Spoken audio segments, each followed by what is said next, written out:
I'm looking at a set of forks from a Suzuki Bandit 2002 600, and I cannot tell you the last time I was this completely and utterly confused and irritated. I think I found the source of the problem, and it is this. This is an oil lock, and this basically keeps the thing from bottoming out, does about the last centimeter of travel. And what I had when I disassembled these, and information was so hard to find, and every question I found was people answering questions that had nothing to do with what the guy was actually posing. I found something on a Triumph board where somebody had this exact same problem. I figured out how to do it.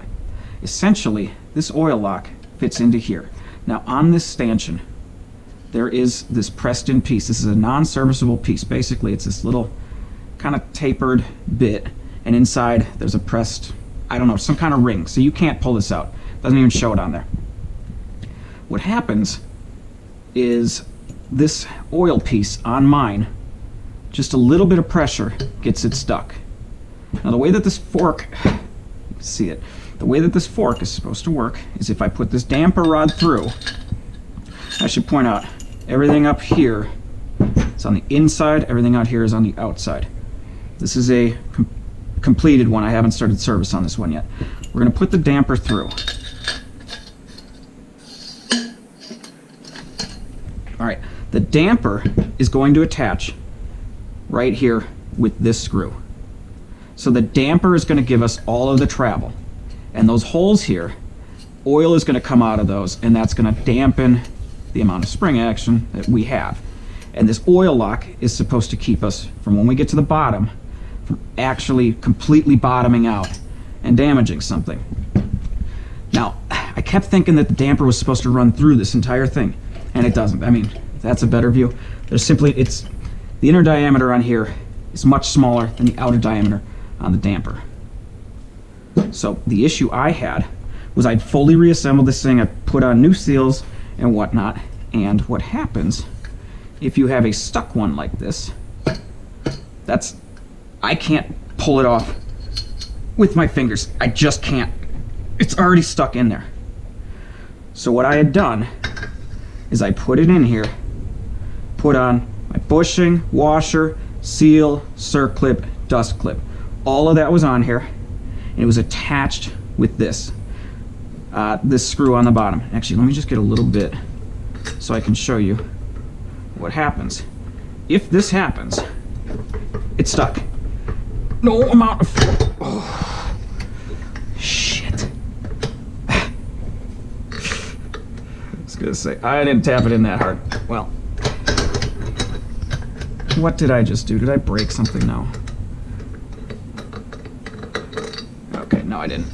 Okay. Well, trust me, it was in a lot further. Essentially, this piece was all the way seated in there. So I was trying to think, how do you get that thing out? Now remember, there's a lip inside of there.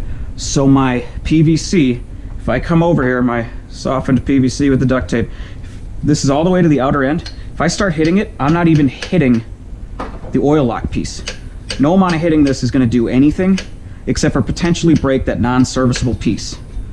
So what I ended up having to do was put the damper through, set that all the way into it so we can see the damper's all the way down. Now I can make contact with the damper and I can push that oil lock piece out. There. Wasn't even a hard hit.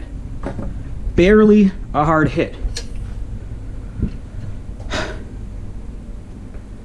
To give an idea of exactly what that damper does, you can see this fork. If I go up and down on this thing pretty hard, try to get it to bottom out, you can feel where it's a soft feeling right at the bottom.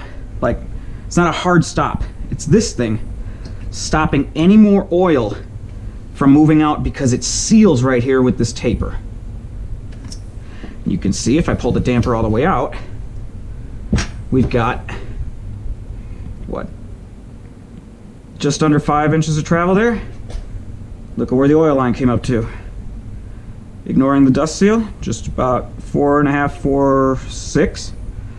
So that's what's happening.